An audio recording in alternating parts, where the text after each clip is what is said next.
So guys, welcome to my channel Maths Mafia. जैसा कि हम लोग अभी मूव कर रहे हैं pair of linear equation in two variables की तरफ। तो आज का भी सेम टॉपिक हमारा वही रहेगा, चैप्टर नंबर 3, क्लास 10th। आज के टॉपिक में हमें स्पेशल क्या पढ़ने के लिए मिलेगा? हमें ये पढ़ने के लिए मिलेगा, सपोज करिए हमारे पास कोई भी दो इक्वेशंस हैं। जैसा कि हमने इक्वेशन लिखी थी a1x plus b1y plus c1 is equal to 0, a2x plus b2y plus c2 is equal to 0। अब गाइस ये इक्वेशन हमारी कुछ भी हो सकती है। सपोज करिए इक्वेशन को हम लेट कर लेते हैं। जैसे इक्वेशन को हमने लेट कर लिया 3x plus 2y plus 9 is equal to 0, 7x minus 2y plus 2 is equal to 0। Suppose करो हमने दो इक्वेशन लेट कर ली। अब मैं आपसे कोई कहने लगूं कि आपको कैसे पता लगेगा, मान लो ये दोनों इक्वेशंस हमें ग्राफ में प्लॉट करनी है। ये दोनों इक्वेशन जब हम ग्राफ में प्लॉट करेंगे तो गाइस आप जानते हैं क्योंकि ये लीनियर इक्वेशन है, इसकी डिग्री 1 है, तो इसमें क्या होगा, इसका जो ग्राफ है वो स्ट्रेट लाइन ग्राफ होगा। बट मैं आपसे ये कहूं कि आपको इन इक्वेशंस का ग्राफ प्लॉट नहीं करना, और विदाउट प्लॉटिंग द ग्राफ आपको ये पता लगाना है कि ये लाइनें जब हमारी ग्राफ में पहुंच जाएंगी तो वो इंटरसेक्टिंग होंगी, पैरेलल होंगी या फिर कोइंसिडेंट होंगी। तो ये हम देखते हैं कि इस टॉपिक में हम कैसे बात कर पाएंगे कि विदाउट प्लॉटिंग द ग्राफ हम इन कंडीशंस को कैसे चेक कर पाते हैं। कल हमने 3 कंडीशंस पढ़ी थी, उन तीनों कंडीशंस में देख लेते हैं क्या क्या पॉसिबिलिटी है। सबसे पहले हमने कंडीशन पढ़ी थी इंटरसेक्टिंग लाइंस, दूसरी कंडीशन थी हमारी पैरेलल लाइंस, और तीसरी कंडीशन थी कोइंसिडेंस लाइन। तो देखिए गाइस, इंटरसेक्टिंग लाइन के लिए क्या कंडीशन होती है हमारी, जब हम दोनों कोफिशिएंट ऑफ x एक a1 है और एक a2 है, इन दोनों का रेशियो निकालें, that must not be equal to b1 upon में b2। तो ये कंडीशन होती है हमारी इंटरसेक्टिंग लाइन की कंडीशन होती है। अच्छा, इसमें क्या होता है देखो, अब इसकी बात करेंगे। सपोज करो हम इसका एक ग्राफ ड्रॉ कर लेते हैं। यहां से हम इसका एक ग्राफ ड्रॉ करेंगे। ये लाइन 1 का ग्राफ है और ये लाइन 2 का ग्राफ है, तो ये एक पॉइंट पर मीट कर रही है। तो मैंने आपको बताया था कि दो लाइनें जब आपस में जितनी बार कट करती हैं उतने ही हमारे नंबर ऑफ सॉल्यूशन होते हैं। तो यहाँ पर हमारे पास नंबर ऑफ सॉल्यूशन कितने होंगे, यहाँ पर नंबर ऑफ सॉल्यूशन होंगे हमारे पास 1 को हम एक नया नाम देते हैं यूनिक सॉल्यूशन क्योंकि एक ही है तो यूनिक होगा। पैरेलल लाइन में क्या होता है condition, a1 upon a2 is equal to b1 upon में b2 not equal to c1 upon में c2। तो इसका ग्राफ हमारा किस तरह जाएगा, सिंगल फर्स्ट लाइन और ये जाती है हमारी सेकंड लाइन।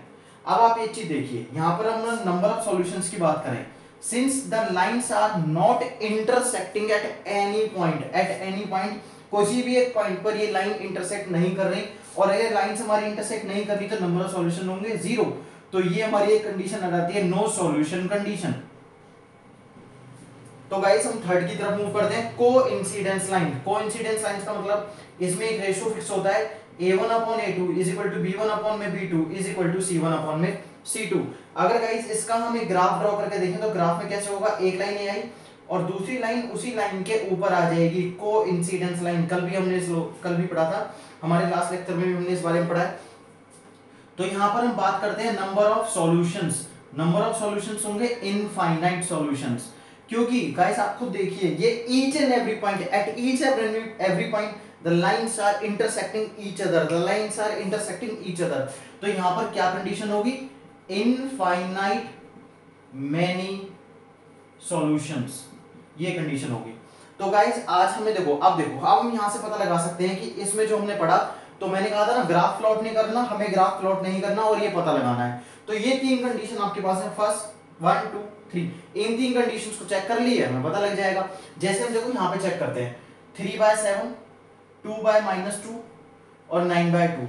आप देखिए पहली दोनों कंडीशन एक दूसरे के इक्वल नहीं है, और ये कौन सा केस बन गया, ये बन गया first case. It means the lines are intersecting each other. तो गाइस हो गया ना एक जादू कि हमने अभी तक इसका ग्राफ भी प्लॉट नहीं करा और हमें पता भी लग गया।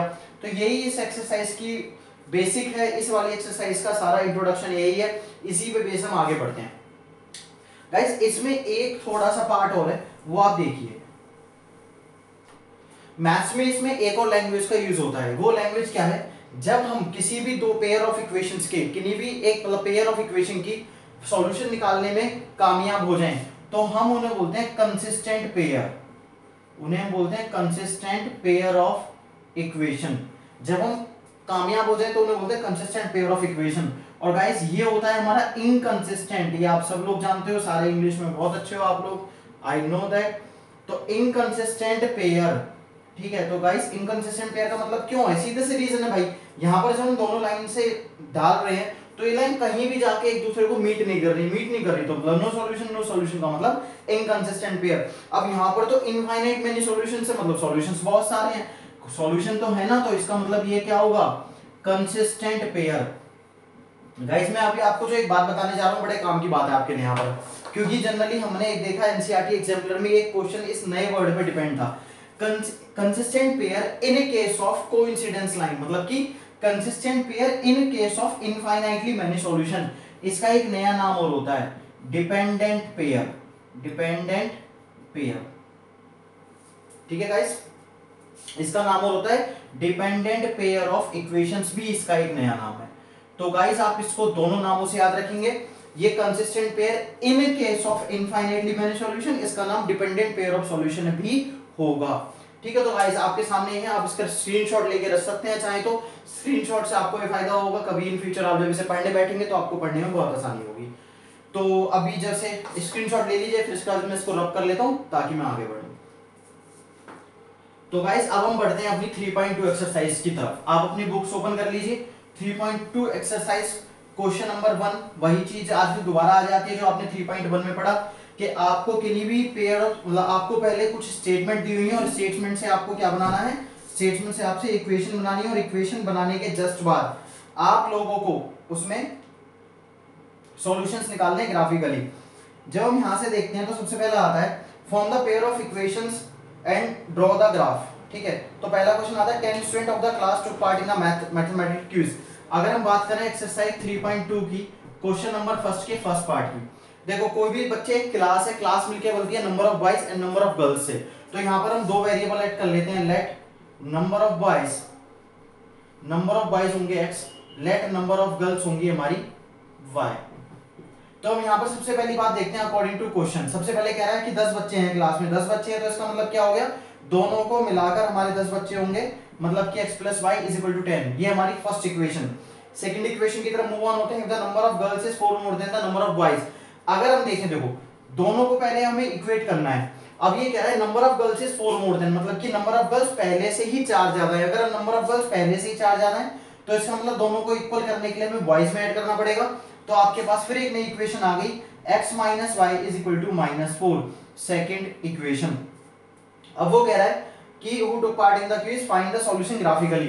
सिंपल सा क्वेश्चन है, आपको इस वाले का ग्राफ ड्रॉ करना है, इस जो आप बनाते हैं बॉक्स बना के, आपको याद होगा ग्राफ बनाने का तरीका, इसका एक ग्राफ ड्रॉ करना है, दूसरी लाइन का भी एक ग्राफ ड्रॉ करना है, जहां पर भी वो एक दूसरे को इंटरसेक्ट करेंगी, और उसको नीचे यहाँ एक, जैसे लास्ट हमने लेक्चर में करा था कि एक परपेंडिकुलर नीचे x पे डालना है, एक परपेंडिकुलर यहाँ पर y पर डालना है। जो x पे कट करेगा वो x की वैल्यू होगी, जो y पे कट करेगा वो y की वैल्यू होगी। आपका मेन कॉन्सेप्ट होता है यहाँ से कि आप किन्हीं भी इक्वेशंस को बना पा रहे हैं या नहीं।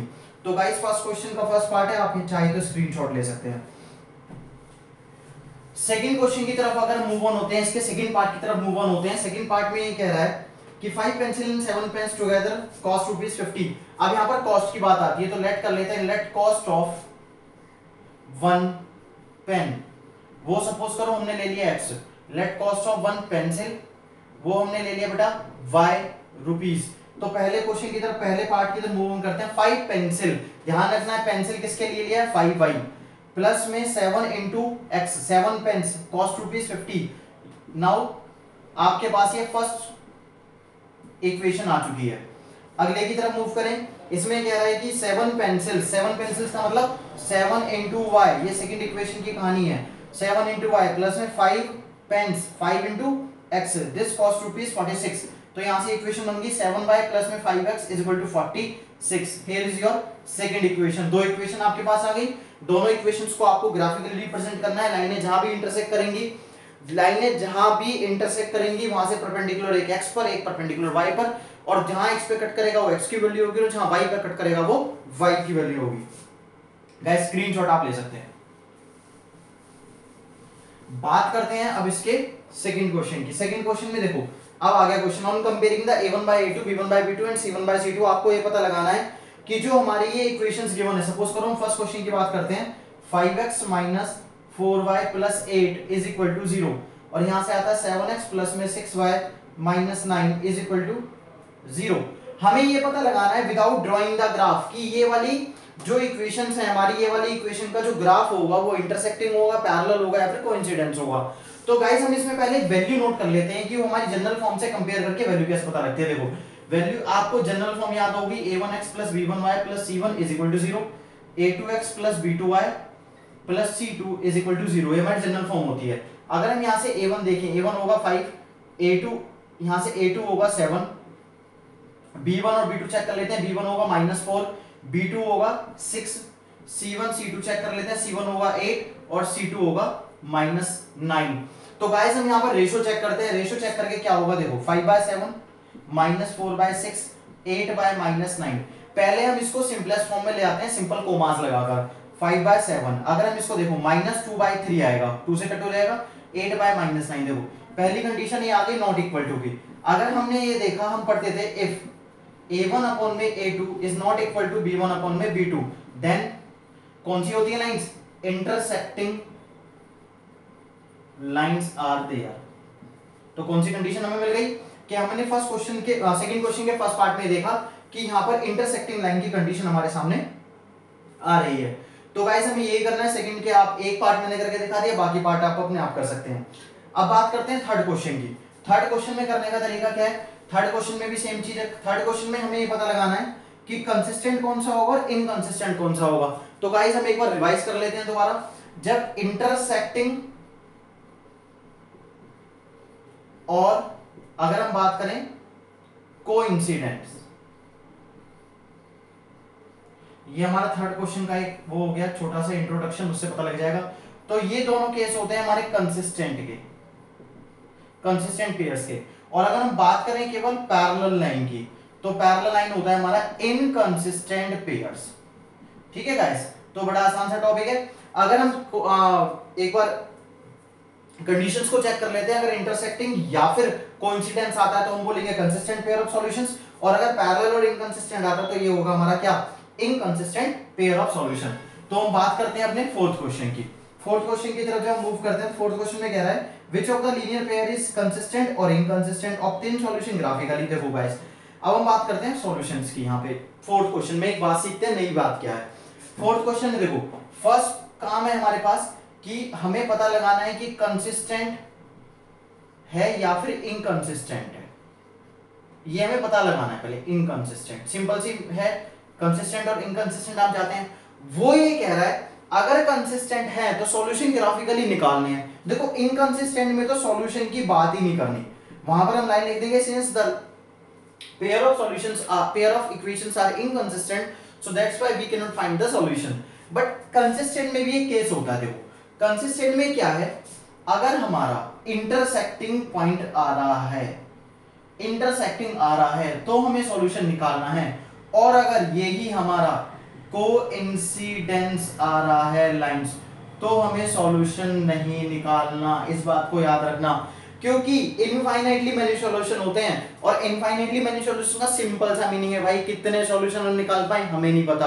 हम लास्ट में लाइन लिख देंगे since the pair of equations have infinitely many solutions so we can not find the solution. हम उसके सॉल्यूशंस नहीं निकाल सकते क्योंकि इन्फिनिटी पे पता नहीं कौन बैठा हुआ है।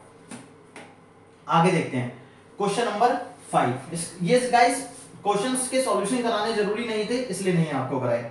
देखिए half the perimeter of the rectangular garden whose length is 4 more than its width, whose length is 4 more than its width, half the perimeter, parameter का आप लोगों को फार्मूला सब लोग जानते हो, पैरामीटर का फार्मूला होता है 2 into L plus B of a rectangle। अच्छा यहां से कह रहा है half the perimeter of the rectangular garden 4 more than its width is 36, find the dimension of the garden। देखो सुनो, यहां पर हम बात कर लेते हैं let the length of garden, length of garden ले लेते हैं x मीटर। तो यहां से इसकी हमें width भी लेनी पड़ेगी। let the width of garden is y metre. सबसे पहले लाइन half the parameter, तो हमें इसका पैरामीटर भी निकालना पड़ेगा भाइयों। पैरामीटर क्या होगा? देखो पैरामीटर का फॉर्मूला आपके पास 2 into L plus B, it means 2 into x plus y। तो हम इसकी फर्स्ट इक्वेशन की तरफ मूव करने की कोशिश करते हैं।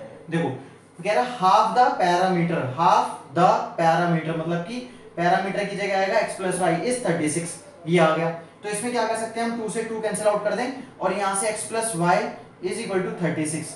Now you have first equation. आगे देखते हैं, इसमें एक बात लिखी हुई है, whose length is 4 more than its width, मतलब कि उसकी लेंथ और विड्थ में 4 मीटर का फर्क है। अगर हम सेकंड इक्वेशन की तरफ मूव करें, पहले हम इन दोनों को इक्वल रख लेते हैं। देखिए दोनों को जो हमने इक्वल रखा तो वो कह रहा है length is 4 more than the width, it means कि लेंथ पहले से ही 4 मीटर ज्यादा है। जब लेंथ पहले से ही 4 मीटर ज्यादा है तो हमें इसको विड्थ में ऐड करके दोनों को क्या करना पड़ेगा, इक्वल। तो यहां से x minus y is equal to 4, here is your second equation. अब आपके सामने फिर एक टास्क आ गया, वो ये कह रहा है कि फाइंड द डायमेंशंस। भाई बहुत आसान सी बात है, डायमेंशंस क्या है, देखो डायमेंशंस है x और डायमेंशन है y, it means we have to find the value of x and y। भाई आपको सिंपली इनके ग्राफ प्लॉट करने हैं, ग्राफ प्लॉट करने के बाद अगर ये लाइन इंटरसेक्ट होती है किसी पॉइंट पर, वहां से एक x पे परपेंडिकुलर डालना है और एक y पर। जब x पे जो परपेंडिकुलर आके x को जहां कट करेगा वो x की वैल्यू होगी और y पे जहां कट करेगा वो y की वैल्यू होगी। तो गाइस आप इसका स्क्रीनशॉट ले सकते हैं। Thank you. अब बात करते हैं अगले क्वेश्चन की। जब हम अगले क्वेश्चन को देख रहे हैं, अगले क्वेश्चन में कह रहा है given that the pair of lines, it means उसने हमें एक इक्वेशन दी हुई है 2x + 3y - 8 is equal to 0। वो अब कह रहा है right another linear equation in two variables such that the geometrical representation of the pair so formed is intersecting line. It means आपको इसमें क्या करना है, पहले केस में क्वेश्चन को जरा ध्यान समझना, हमें अपनी मर्जी से एक और इक्वेशन बनानी है, अपनी मर्जी से। देखो इतना अच्छा पार्ट आ गया मैथ्स में भी कि हमारी मर्जी चलने लगी। हमारी मर्जी से एक और इक्वेशन हमें बना के दिखानी है और ऐसी इक्वेशन बनानी है कि जब उसकी कंडीशन को कोई भी बंदा चेक करे, चाहे वो कोई भी चेक करे, उसकी वो कंडीशन अपने आप इंटरसेक्टिंग निकल के आए। यार गाइस हम लोग सब जानते हैं कि इंटरसेक्टिंग की कंडीशन होती है a1/a2 is not equal to b1/b2, c1/c2 कुछ भी हो, में कोई फर्क नहीं पड़ना। मतलब कि इन दोनों का रेशो इक्वल नहीं रखना। देखो 2 को किसी एक रेशो से बढ़ा दो, मान लो 2 को डबल कर दिया, 2 को जब डबल कर रहे हो ना तो 3 को डबल मत करना, इसको ट्रिपल कर दो, प्लस 9y माइनस इसको कुछ भी लिख दो जो आपका मन करे। देखो बन गई इक्वेशन, आप चेक कर सकते हो 2/4 इज नॉट इक्वल टू 3/9, मतलब 1/2 इज नॉट इक्वल टू 1/3। तो ये हमारा मतलब इक्वेशन बिल्कुल ठीक है। अब ऐसी सेकंड में पैरेलल का केस क्या होता है, a1/a2 is equal to b1/b2 is not equal to c1/c2। अब देखो इन दोनों का रेशो इक्वल होना चाहिए और इसका रेशो इक्वल नहीं होना चाहिए। इट मींस अगर मान लो मैं इसको, क्योंकि बेसिक हमारी इक्वेशन यही है भैया, याद रखना क्वेश्चन हमारे यही है, इसको अगर मैं डबल करता हूं, मान लो इसको डबल कर दिया तो मुझे इसको भी डबल करना है 6y, पर इसको डबल नहीं करना, इसको ट्रिपल कर देते हैं। लो जी -24 इज इक्वल टू 0 बन गई, आप चेक कर लो। 2/4 is equal to 3/6 is not equal to -8/24। तो ये कंडीशन हमारी सेटिस्फाई हो रही है। थर्ड तो बेहद आसान है, उसने कहा कोइंसिडेंस, मतलब कि a1/a2 is equal to b1/b2 is equal to c1/c2। तीनों को सेम रेशियो से आगे बढ़ा दो। 2 3 लेते हैं, चलो इस बार बहुत देर हो गई। 2 3 6x, 3 3 9y, और यहां से भी इसको 3 से बढ़ा देते हैं, -24 इज इक्वल टू 0। आपके पास बन गई तीन इक्वेशन, फर्स्ट सेकंड थर्ड। आप इसका स्क्रीनशॉट ले सकते हैं, बड़ा आसान क्वेश्चन था। ठीक है गाइस, तो आगे बढ़ते हैं। चलो आगे बढ़ते हैं 7th क्वेश्चन की तरफ। 7th क्वेश्चन एक अच्छा क्वेश्चन है, लॉजिकल क्वेश्चन है, थोड़ा सा समझने वाली बात है और मतलब थोड़ा लैंग्वेज की प्रॉब्लम आती है, इसके अलावा कुछ नहीं है उस क्वेश्चन में। देखो 7th क्वेश्चन की बात करते हैं। Draw the graph of the equation. लो यार ये तो बहुत आसान काम इसने हमें दे दिया। x - y + 1 is equal to 0 और यहां से 3x प्लस में 2y - 12 इज इक्वल टू 0। तो सबसे पहली लाइन तो भाई उसने ये कहा कि ड्रॉ द ग्राफ, तो इसका ग्राफ ड्रॉ कर लेते हैं छोटा सा। चलो आज कर ही लेते हैं graph draw. x y, suppose करो यहां से x की वैल्यू हम रखते हैं 1। जब 1 यहां रखेंगे 1 + 1 2, उधर जाके -2 हो जाएगा तो y की वैल्यू 2 मिल जाएगी। आप आता है ये सबको करना, कोई दिक्कत नहीं है। ठीक है, y की वैल्यू अगर हम x की वैल्यू 2 रखते हैं, 2 + 1 3 उधर जाके माइनस हो जाएगा -3। गाइस वैसे 3 पॉइंट हमें लेने चाहिए, पर मैं थोड़ा 2 पॉइंट से करूंगा क्योंकि टाइम थोड़ा आपका, मैं टाइम ज्यादा नहीं लूंगा, लिमिटेड लूंगा। अब यहां से इसी तरह इसका भी एक ग्राफ बना लेते हैं। इस वाली इक्वेशन का ग्राफ 3x, ये है आपका -12, थोड़ा सा समझने में दिक्कत आ रही थी, -12। ठीक है, अब यहाँ पर हम सपोज करो x की वैल्यू को रखते हैं पहले 0 रखने का 1 है। जब ये 0 हो गया तो इधर आगे +12 हो जाएगा, 2 नीचे डिवाइड में जाएगा तो y की वैल्यू 6। अब सपोज करो x की वैल्यू को रखते हैं हम कुछ अच्छी से रख लेते हैं जो कि कुछ ऐसे डिवाइड वगैरह में ना जाए। इसकी वैल्यू रख लेते हैं, उल्टा कर देते हैं 6, 3 6 18, 18 माइनस 12 आपका 6, 6 उधर जाएगा -6/2 -3, ये हमारी इक्वेशन होगी, क्योंकि इसमें 2 पॉइंट बहुत होते हैं। अच्छा पहले इसका ग्राफ ड्रॉ कर लेते हैं जैसे कि उसने कहा है। हम पहले सिंपल सा एक एक्स एक्सिस और एक वाई एक्सिस बना लेते हैं। एक्स में क्या होगा 1 2 3 4 5, ज़्यादा बड़ा नहीं है, वाई थोड़ा सा बड़ा जा रहा है, 3 4 5 6, ठीक है गाइस। आप इसको भी बना लेंगे, चेक कर लेंगे माइनस में कोई क्वांटिटी है क्या हमारे पास, है तो रख लेते हैं, -1 -2 -3 -4 -5 -1 -2 -3 -4, ठीक है। तो पहली इक्वेशन का ग्राफ प्लॉट करते हैं, 1 2 1,2 मतलब 1,2 हमारा पहली इक्वेशन की लाइन ये आएगी। सेकंड का 2, -3, अगर हम 2 पे पहले चलें फिर -3 की तरफ नीचे मूव करें, इट मीन्स आपका ये वाली लाइन इस तरह से कुछ यहाँ पर से जाएगी, ठीक है। तो ये वाली लाइन हमारी इस तरह से ये बन के आएगी एक लाइन, ठीक है। तो हमारी फर्स्ट इक्वेशन की लाइन थी, फर्स्ट इक्वेशन यहाँ नोट कर दिया, फर्स्ट इक्वेशन में डाल दिया। सेकंड देखते हैं 0,6, 0,6 का मतलब हमें इस पर तो मूव ही नहीं करना, सीधे मूव करना है, 6 हमारे आ गया 0,6, अगला 6, -3, पहले y पर 6 चल लेते हैं, फिर -3 की तरफ इधर मूवमेंट कर लेते हैं, ठीक है। पहले y पर नहीं सॉरी x पर 6 कर लेते हैं, x पर 6 यहाँ पर हम चल लेते हैं, और -3 की तरफ यहाँ पर जब मूवमेंट करेंगे तो नीचे आएगा कुछ इस तरह से हमारा यहाँ पर ये ग्राफ, ये -3 यहाँ पर जाएगा, तो यहाँ से भी एक लाइन इस तरह से बन के आएगी, इस तरह से एक लाइन यहाँ पर भी बन के आएगी। अब आगे क्वेश्चन में देखते हैं, देखो आगे क्वेश्चन में कह रहा है determine the coordinate of the vertices of the triangle formed. भैया वो कह रहा है ट्राइंगल बनाना है, किस किस को लेकर, इन दोनों लाइनों को लेकर और एक एक्स एक्सिस को लेकर। इसका मतलब क्या है, देखो हमें ये वाला ट्राइंगल, देखो ये ट्राइंगल बनाना है, उसकी तीसरी साइड होनी चाहिए एक्स एक्सिस, तो इसका मतलब ये वाला ट्राइंगल हमें निकालना है, ये सिंपल सा ये ट्राइंगल आपको नजर आ गया, जो मैंने शेडेड करा है वो आपका एक ट्राइंगल है, ठीक है जी। जो आपका ये ट्राइंगल है, आपको इसका एक तो वर्टिसेस निकालने हैं और शेडेड केवल वर्टिसेस निकालने हैं। देखो इसका ये वाला वर्टिसेस है, एक वर्टिसेस ये यहाँ, इनको नाम देते हैं ए बी सी। तो गाइस वर्टिसेस आपको निकालने आते हैं, ए के वर्टिसेस आप बता देंगे, बी के वर्टिसेस 1,0 और यहाँ पे इसके वर्टिसेस 4,0, यहाँ पे इसके वर्टिसेस करीब करीब -6 के आसपास आ रहे होंगे। थोड़ा बहुत आप जब ग्राफ कंप्लीट बनाओगे, अच्छे से ग्राफ बनाओगे, तो आपको पता लग जाएगा पर्टिकुलरली कहां पर इंटरसेक्ट कर रहा है, ठीक है गाइस। तो इसका हमें केवल वर्टिसेस बताने थे, तो आपके 7 के 7 क्वेश्चंस के सॉल्यूशन आपके सामने हैं गाइस। अगर आपको कोई भी किसी भी तरह का डाउट है तो आप मेरी वीडियो में आकर कमेंट कर सकते हैं, और अगर आपको चैनल अच्छा लगता है, आपको डाउट मतलब पढ़ने में मजा आता है, तो आप मेरे चैनल को सब्सक्राइब भी कर सकते हैं। Thank you guys, thank you for being watching, thank you.